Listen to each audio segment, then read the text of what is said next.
Alors bonjour tout le monde, bienvenue. Et dans cette capsule vidéo, on attaque les extrémums relatifs. Donc, un extrémum relatif, on peut déjà se rappeler c'est quoi la définition. Je vais le dire informellement, puis ceux qui veulent le lire formellement, ils peuvent. Comment moi je le vois, c'est, on va parler des maximums.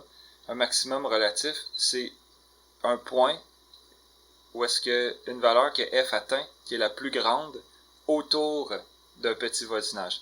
Donc, par exemple, si on prend un point A sur la droite réelle, on prend A, on prend un petit intervalle, donc à gauche et à droite de A, et pour tous les points qui sont un peu plus grands ou un peu plus petits que A, f est, on les donne à notre fonction f, donc on donne A à notre fonction f, on donne des chiffres qui sont un peu à gauche, un peu à droite à notre machine, f, elle nous recrache toujours un chiffre, et là on regarde c'est lequel la plus grande valeur, ben A va être l'extrémum ou le maximum relatif si c'est la plus grande valeur parmi tout ce voisinage-là ou la plus petite valeur. Donc ça veut dire que dans un extrémum relatif, on l'a vu, on a vu des exemples de graphiques, si la courbe a fait ça par exemple, ici tu as une bosse, donc elle atteint un point qui est le plus haut, après ça, elle redescend. Donc, autour de ce point-là, c'est le plus haut, mais elle monte. La fonction elle-même prend des valeurs plus grandes en général dans tout son graphe. L'autre analogie que j'avais déjà donnée, c'est l'exemple des montagnes. Si tu fais de la randonnée pédestre, tu arrives en haut, le sommet d'une colline, tu es localement, autour de toi, tout ce qui est proche est plus bas que toi parce que tu es exactement sur le dessus d'une colline. Par contre, si tu regardes un peu plus loin, il pourrait y avoir d'autres montagnes plus hautes que toi. Donc, plus hautes que la tienne où est-ce que tu es. Donc, tu n'es pas le plus haut que tu peux être dans l'univers, mais autour de toi, tu es le plus haut que c'est possible d'être. Donc, c'est pour ça qu'on met le mot relatif ou local, extrémum local. Il faudrait dire locaux en fait. Donc, allons-y. Qu'est-ce qu'il faut faire? Les trois étapes. D'abord, on trouve le domaine de f. La deuxième étape, on trouve les valeurs critiques de f. Et en fait, encore j'insiste, les valeurs critiques de f, c'est des valeurs telles que la dérivée est égale à 0. Ça va, mais ça peut être aussi des valeurs telles que la dérivée n'existe pas. Donc un point où la dérivée n'existe pas et que ce point-là fait partie du domaine de f, c'est une valeur critique. Donc, il faut faire attention au domaine de f et f'. Finalement, on va utiliser un des tests. En fait, dans les valeurs critiques, on veut savoir lesquelles sont des extrémums. Ça pourrait être un minimum, un maximum, ça pourrait être aussi un point d'inflexion. Ça pourrait être rien de tout cela. Donc, il faut utiliser un test avant de pouvoir savoir. Aujourd'hui, je vais utiliser juste le test de la dérivée première parce que ça va nous éviter le calcul de la dérivée seconde. Un test à dérivée seconde, en fait, il est plus pratique, surtout quand on fait l'étude complète d'un graphique, on n'a pas le choix de calculer la dérivée seconde déjà pour les intervalles de concavité, pour les points d'inflexion, mais dans le contexte ici, on va pouvoir utiliser la dérivée première. Essentiellement, le test à dérivée première est assez intuitif. Ça dit de trouver un point où la dérivée s'annule.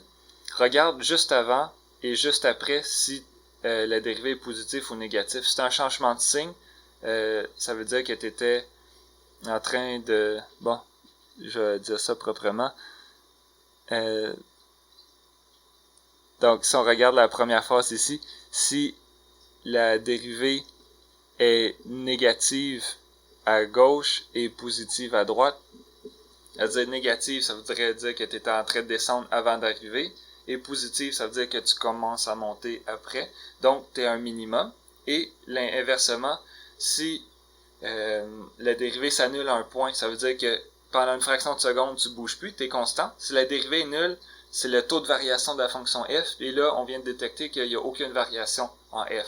Donc, pendant un instant, tu es comme sur le dessus d'une montagne, si vous voulez. Et si la dérivée est positive avant, ça veut dire que tu es en train de monter. La dérivée est négative après, tu es en train de descendre. Donc, ça, c'est le test, la dérivée première, c'est très, très intuitif. On va le faire. Donc, ça, c'est les exercices croissance-décroissance. Ils sont faits. Ici, deux exercices d'extrémum relatif. Je les fais au complet avec vous autres dans cette capsule. Procédons. On a... Ah, ça c'est encore là ici. prendre une nouvelle page.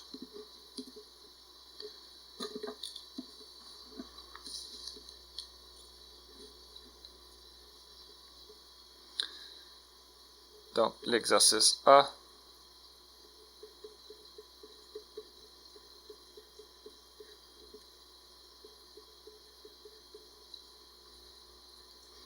Première étape, le domaine de la fonction f. Ici, il faut voir, il n'y a pas de racine, on est content. Il y a un dénominateur, il faut s'assurer que le dénominateur soit jamais 0. Et en fait, s'il était égal à 0, on aurait que x au carré serait égal à moins 3.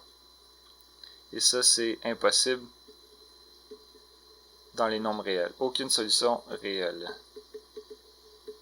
Ça veut dire que le dénominateur, il s'annule jamais. En fait, j'avais reçu un courriel, puis je suis sûr qu'il y a beaucoup d'autres personnes qui se posent la question. C'est possible que vous avez une fraction, et typiquement, il va falloir enlever des nombres au dénominateur pour pas que ça s'annule, mais c'est possible aussi que le dénominateur s'annule pas. Et en fait, si on vous voulez le voir même géométriquement, c'est juste que la fonction x au carré plus 3, ça c'est x au carré. Si vous faites plus 3, ça le monte d'en haut. Donc, ça ressemble peut-être à ça. Et trouver les solutions réelles, en fait, c'est de dire quand est-ce que ce graphe-là touche 0. Ben, en fait, jamais. Donc, c'est ça qui se passe. Ici, on veut calculer la dérivée première. Calculons f'.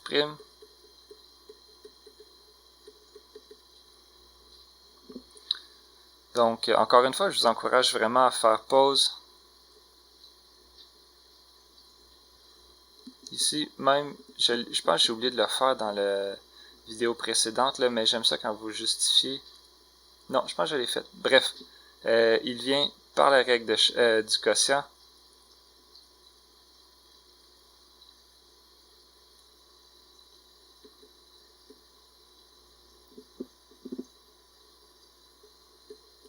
Donc, si vous utilisez la règle de chaîne, la règle du quotient, vous utilisez n'importe quel outil, dites-le.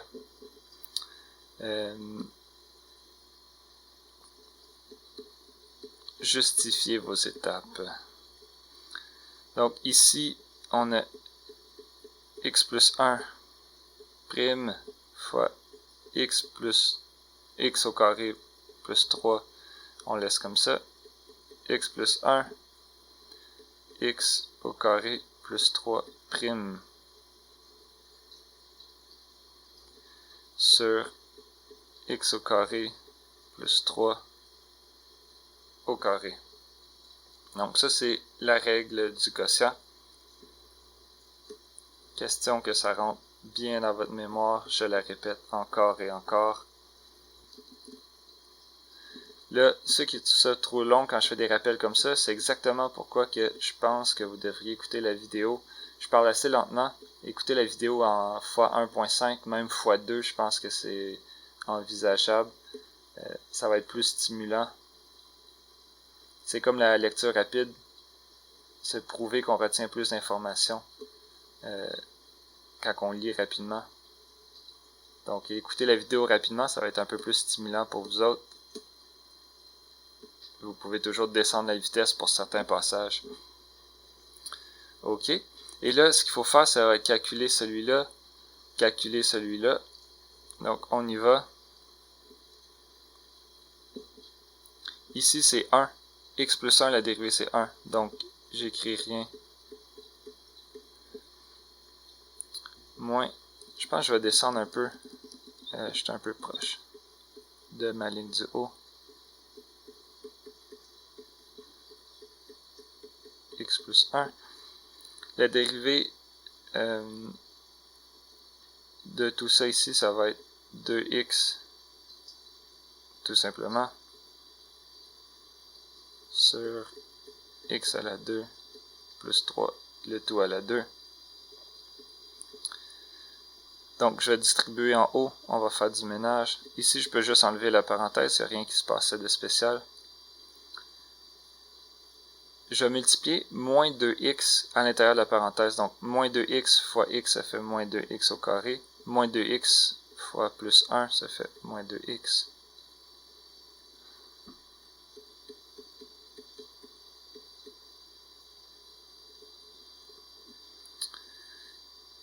Et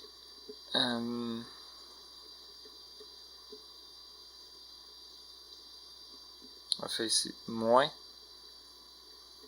2x plus 3 sur x au carré plus 3 au carré.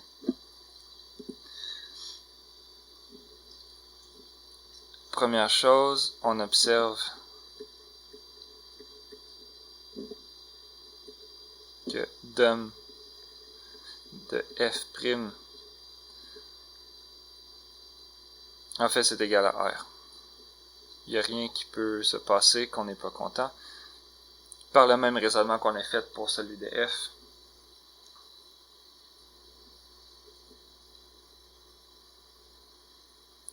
Pardon, j'ai perdu mon curseur. OK. Là, on veut trouver les points où est-ce que la dérivée s'annule. Puis, f' s'annule lorsque, en fait, x au carré moins 2x plus 3 sur x au carré plus 3 au carré est égal à 0. Et si ça s'annule, je peux multiplier de chaque côté par le dénominateur. Je me retrouve avec juste ça ici. J'en profite pour faire une petite parenthèse sur ma flèche ici que j'utilise, implication. En fait, ce que je suis en train de dire, c'est il faut vraiment voir, je vais sortir un crayon de couleur, je pense, en mauve. Ça se lit tout ça si cela. La flèche ici, ça veut dire alors ceci. Donc, si cette égalité-là est vraie, si cela est vrai, alors ceci est vrai. Et c'est de même qu'il faut l'utiliser. Je pense que je vais même laisser ça là. Donc, faites attention quand vous utilisez les flèches. Si vous êtes capable de remplacer les blocs, là, en fait, c'est pour indiquer un raisonnement. Et là, dans le fond, on veut trouver les racines de ce qu'on a ici. Est-ce qu'on est capable de factoriser? Moins 1, 3. Oui, ça se factorise. Je vais continuer en noir en dessous ici. Je multiplie par moins 1, juste parce que quand moi je fais ma factorisation, j'aime pas avoir... Donc j'ai multiplié par moins 1 de chaque côté. J'aime pas avoir un terme négatif dans mon premier terme en haut. Et là, je cherche deux trucs qui multiplient ensemble donnent moins 3 et additionnés ensemble donnent plus 2. Donc, moins 1, en fait, plus 1, moins 3, en fait, ça va être plus 3, moins 1. Je pense que ça va faire. Ça semble bien marcher. Je suis content. Donc, les racines.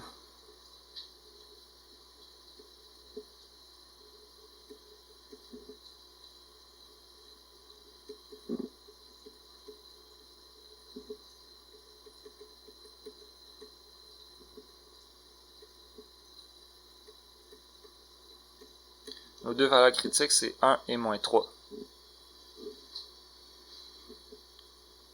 On peut procéder en fait au tableau, puis on va faire le test à dérivée première en faisant notre tableau.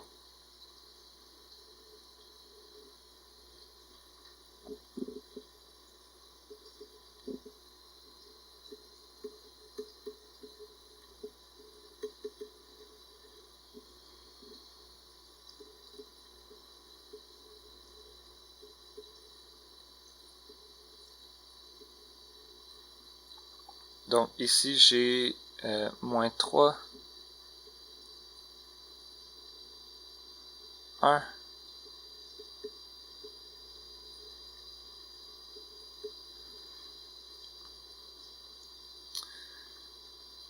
Je sais que ça s'annule en moins 3 et en 0. Finalement, ce que je veux faire, en fait, ce que je veux savoir, c'est si c'est un minimum ou un maximum. Je veux savoir le signe de part et d'autre de chaque côté de... Je veux connaître le signe de chaque côté des valeurs critiques. En fait, donc il suffit de calculer ici. Je pourrais insérer par exemple 0, là ça me semble comme un bon chiffre. Donc si je mets 0 dans ma fonction f', c'est celui-là ici. Aussi, ce qu'on peut faire, vu qu'on veut juste le signe, là, si vous remarquez, ce qui est en dessous, le dénominateur, ça c'est toujours positif à cause qu'il est au carré. Donc j'ai juste besoin de vérifier le signe en haut ici. Si je mets 0, ça me donne 3. Donc ici, je peux aller mettre un plus. Ici, je pourrais prendre par exemple moins 4. Donc moins 4 au carré. Je vais juste faire un petit calcul brouillon ici. Moins 4 fois au carré, ça fait moins 16. Moins 2 fois 4, ça fait moins 8. Plus 3. Je n'ai pas besoin de faire tout le calcul pour voir que ça va être négatif. En fait, moins 24 plus 3, moins 21. Donc ici, c'est négatif. Et 2, ça me semble le chiffre le plus facile. Là, vous vérifiez que vous apercevez que je n'ai pas calculé en dessous ici quand j'ai fait mon calcul. C'est parce que ça, je sais que c'est positif. Donc, je veux juste savoir le signe. Et ça va rien changer. Ça va pas influencer le signe. Donc là, je veux savoir avec 2, 4, 2. Je veux quelque chose qui est plus grand que 1. Donc 2.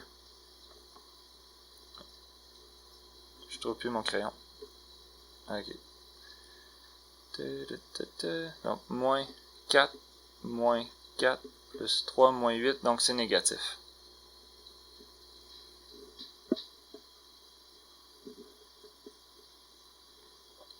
Fait qu'en fait, ce qu'on a, on a quelque chose qui, ici, f est décroissante. C'est pas dans la question, là, mais ça va même nous aider à répondre. Ici, f est croissante. Ici, f est décroissante. Donc, on décroît.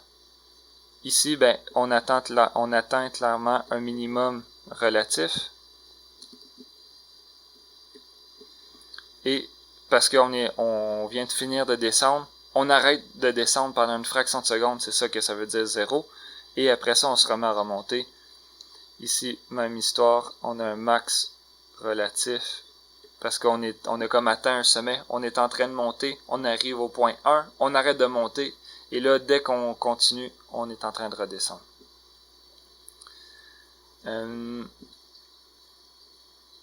Donc ça, c'est le test de la dérivée première qu'on vient de mettre en action ici.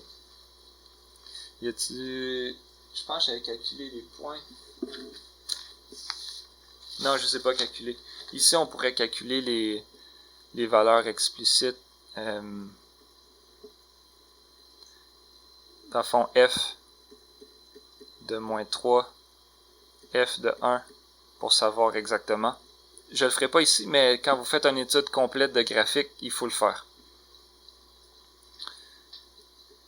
Ainsi,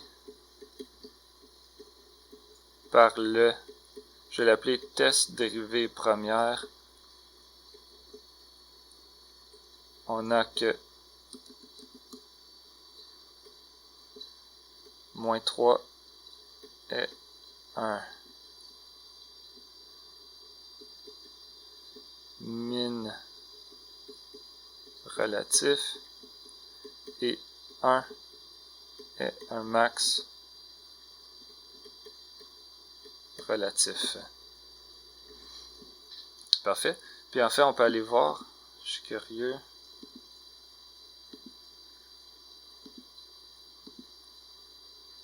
Ah, c'est ça. Eux autres non plus, ils n'ont pas calculé les valeurs. Je me demandais si on allait avoir les valeurs, mais c'est ça. Donc on a la bonne réponse ici. Et il nous en reste un autre à faire.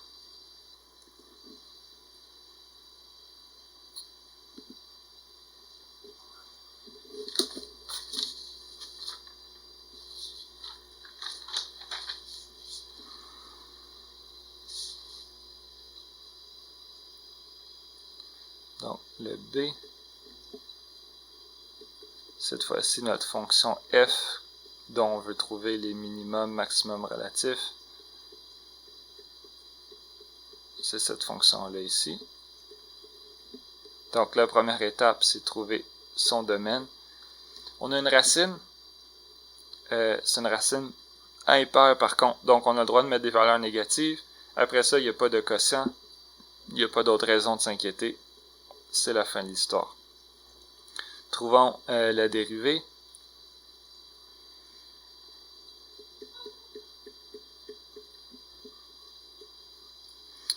Ici, je vais faire deux étapes d'un seul coup. Je vais réécrire ce qu'on a ici avec un 1/3 pour pouvoir appliquer la règle de puissance et la règle de chaîne.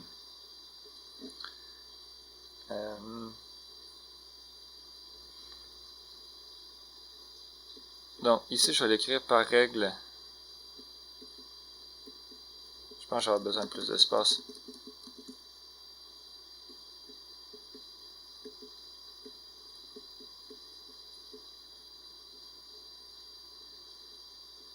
Donc le 1/3, il s'en vient en avant.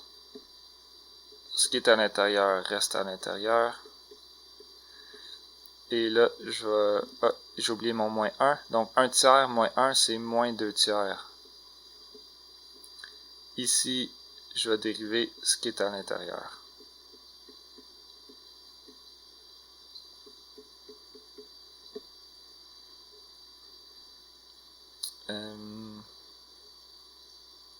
Je vais déjà descendre ça. Qu'est-ce que vous en pensez? Je suis en train de me dire que je vais le descendre en bas avec le 3. Donc ça va tout simplement être ça ici, avec 2/3 qui est maintenant positif. Et là, j'ai dans le fond 1 qui multiplie la dérivée ici. Je vais le dériver directement, donc 2x plus 2. Et on a terminé. Donc c'est pas supposé être compliqué de dériver les fonctions algébriques. Des fois ça peut venir laborieux, surtout les dérivées secondes. On va en faire quand on va trouver des exemples de concavité plus tard. Des fois ça peut venir long, mais c'est jamais compliqué. Il faut juste rester vigilant pour faire des erreurs bêtes de calcul. On n'est pas à l'étape 3 tout de suite. Donc je reprends toujours mes phrases clichés. Vous n'êtes pas obligé de prendre les mêmes. Le manuel écrit bien les démarches aussi. Vous pouvez vous inspirer du manuel pour écrire vos propres. On observe que le domaine de f' est égal à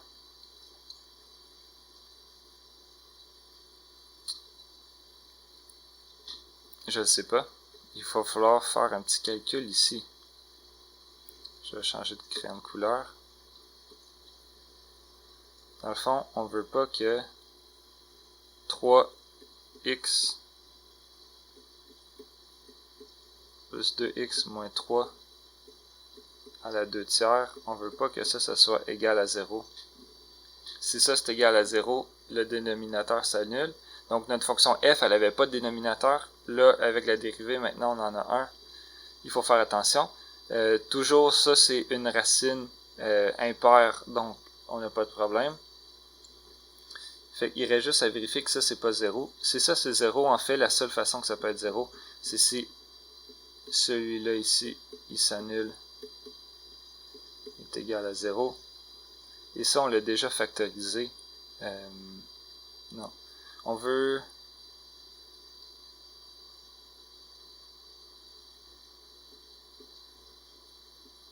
Ça mélange parce qu'il ressemble au problème qu'on a fait il n'y a pas trop longtemps.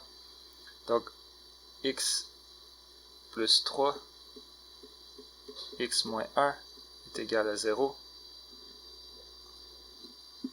Donc, en fait, ce qu'on a, ici, il faut enlever les deux points, moins 1 et 3.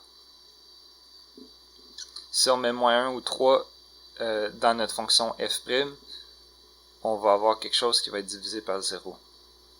Donc finalement, ça ici, tout ce qui est là, je l'ai fait en vert parce que je ne savais pas ce que ça allait donner. Mais ça peut être inclus dans une démarche. Car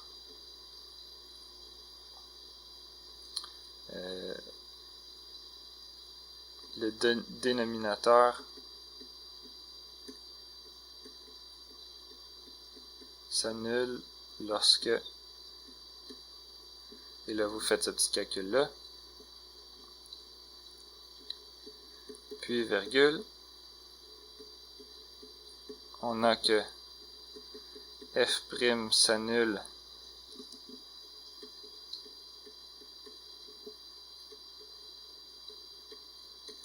lorsque 2x plus 2 sur 3 fois tout ce truc là ici,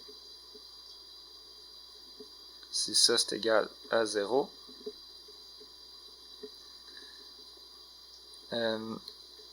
au final c'est la même histoire qu'à chaque fois. Le dénominateur, je le multiplie de chaque côté. Dans le fond, je sais que je peux pas multiplier, je peux pas diviser par quelque chose de 0. Je sais que ça c'est pas 0. Je peux multiplier de chaque côté par le dénominateur. Et ici, je m'en trouve avec moins 2, je fais moins 2 de chaque côté, et je divise par moins 2, je vais l'écrire comme ça. Donc moins 1, on aurait retrouvé la même valeur que ici.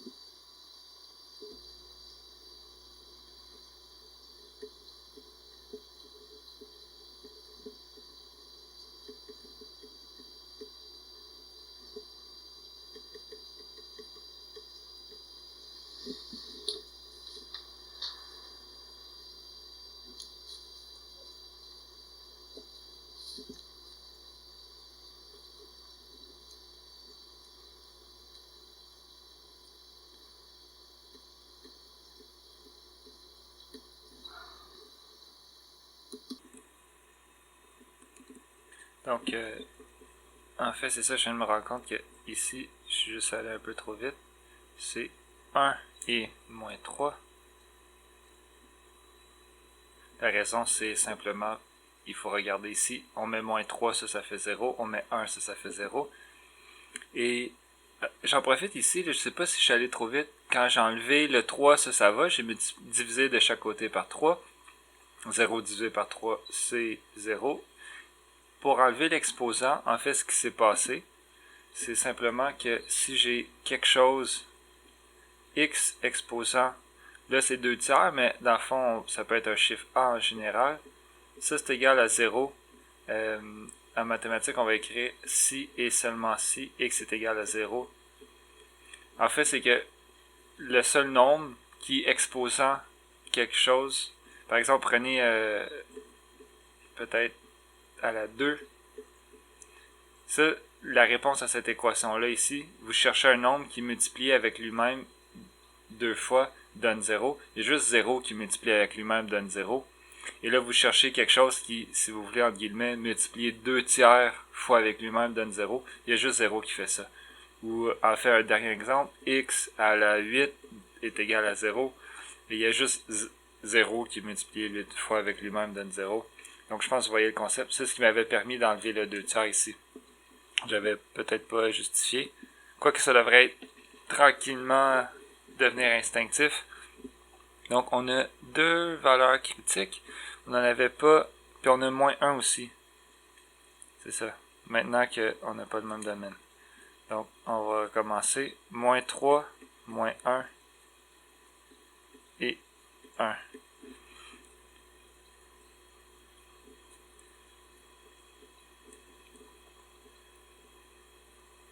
Ici, je vais même corriger ça. Excusez-moi, si vous étiez en classe, je suis certain que plusieurs auraient levé la main pour me corriger de ce genre de faute. Donc ça provient du domaine. Moins 3 et 1 proviennent du domaine.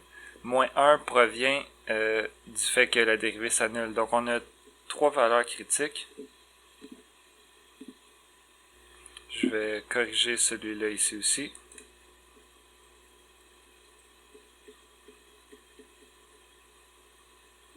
En fait, ce qui est arrivé, c'est... je l'ai fait rapidement avant de les faire avec vous autres. Quand je dis rapidement, c'est très très rapidement. Là, je fais un petit esquisse de brouillon. Et j'ai fait ça hier soir. Je commençais à être fatigué, je crois. Donc, on a nos trois valeurs. On peut passer au tableau de signes. Et après ça, avec le tableau de signes, on va utiliser le test à dérivée première. Donc, on a notre moins 3 ici. On va avoir moins 1. Et enfin, 1. Donc, ça c'est les x, les f', f. Donc ici, on a n'existe pas. En 1, ça n'existe pas non plus. Ici, ça s'annule. Et là, on veut vérifier les signes de part et d'autre. Donc, ici, on pourrait prendre 0. On pourrait prendre 2. On pourrait prendre moins 2. Moins 4. Et là, vous mettez ça dans votre calculatrice. Ou vous faites des petits calculs. J'en ai déjà fait quelques-uns. Je ne les ai pas toutes faites par contre. Donc ici, moins 2, j'avais trouvé négatif. Ici, j'avais trouvé positif. On peut aller voir rapidement. Donc, si on met 0, on obtient 2 sur 3 fois moins 3 à la 2 tiers. C'est positif. Donc ça, c'est mon plus qui vient ici. Si on met 2 à ce moment-là, on a... En fait, le numérateur va toujours être positif à cause qu'il est exposant 2. Si on voit le numérateur comme étant une grosse fraction, un gros polynôme exposant un tiers et le tout exposant 2. Donc le dénominateur est toujours positif. On n'a qu'à vérifier le signe de ce qui est au-dessus. Donc à ce moment-là, je pense que ça devient drôlement plus facile. Pour vérifier, je prends une valeur qui est un peu plus grande que 1. Je prends 2. 2 fois 2 plus 2, c'est positif. Et enfin, si je prends moins 4, on a 2 fois moins 4 plus 2 égale à moins 8 plus 2, c'est égal, là je pense que vous pouvez plus voir, et voilà, c'est égal à moins 6, donc on a quelque chose de négatif ici. Donc, en fait, le test de la dérivée première nous dit, si on change de signe, il y a quelque chose qui se passe. Qu'est-ce qu'on voit ici? On est en train de descendre, la fonction n'existe plus en moins 3, on continue de descendre après, donc ça c'est rien. Ici, on est en train de descendre, on arrête de descendre, on se remet à remonter, donc on a quelque chose de positif, pas positif, on a un minimum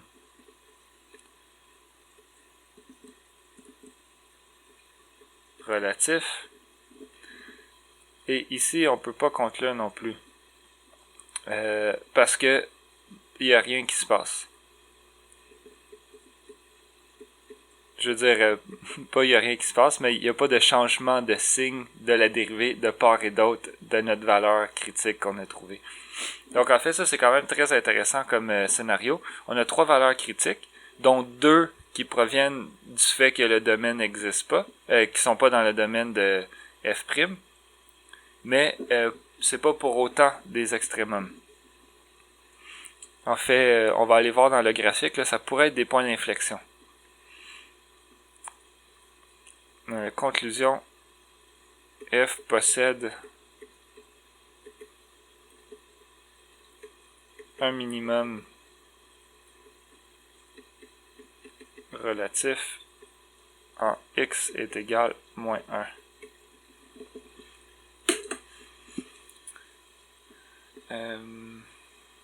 Allons voir ici. Je l'ai déjà fait pour vous. Donc, je vais juste bloquer ce qui est en rouge, c'est notre fonction. F, c'est la fonction qu'on a. Donc, ça ressemble à ça.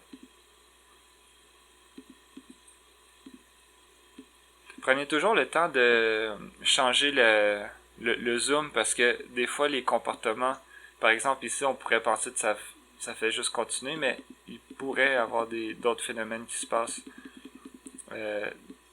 Je l'ai vu avec différentes fonctions. Des fois, on pense que ça va à l'infini, mais si on zoome à l'extérieur, on se rend compte que ça monte quand même beaucoup, mais après ça, ça redescend. Donc ça, c'est notre fonction f. Et effectivement, le minimum qu'on a trouvé en -1, ça semble bien être ça. Donc ici, juste au bout là, c'est précisément notre minimum relatif. Puis on avait trouvé les deux autres points critiques en 1 ici. Puis ça semble effectivement, ça pourrait être un point d'inflexion. En fait, 1, ce serait là. Ah oui, c'est ça. Donc ici, on est croissant. Vous voyez, la tangente ici, elle serait verticale. Et là, on se remet à remonter, mais en bas, cette partie-là, ça c'est clairement concave vers le haut. Je avance un peu la matière. Et à partir d'ici, ça c'est concave vers le bas. Et de même de l'autre côté. Donc je vais mettre la dérivée. En noir, ça c'est le graphe de la dérivée. Et effectivement, c'est ça, on voit des asymptotes verticales vers les infinis de chaque côté. Effectivement, au point 3, à -3, ça descend ici. Donc la fonction, la dérivée, elle n'est pas définie en -3. Et aussi en 1, la dérivée n'est pas définie, ça monte à l'infini. Donc c'est ce qu'on a. Et ces points-là correspondent, il faudrait faire les tests, mais d'après ce que je vois, là, exactement à -3, ça semble être un point d'inflexion. Et ici aussi, c'est pour ça que le test à dérivée première nous a effectivement dit que c'était des points critiques, mais pas des minimums ni des maximums. Donc, on a fait la deuxième. La fonction f a un minimum relatif en -1. Et je vais conclure la capsule là-dessus. Donc, vous pouvez lire le manuel, faire les exemples. Je pense qu'avec les deux exemples que je viens de faire en détail avec vous autres, vous êtes capable maintenant de lire la petite section du manuel qui correspond aux extrémums, comprendre les exemples qu'ils vous ont donnés, faire quelques exercices et que vous êtes capable de faire le devoir là, avec ce que je viens de vous donner. On va se revoir dans une autre capsule pour la concavité. Alors, au revoir.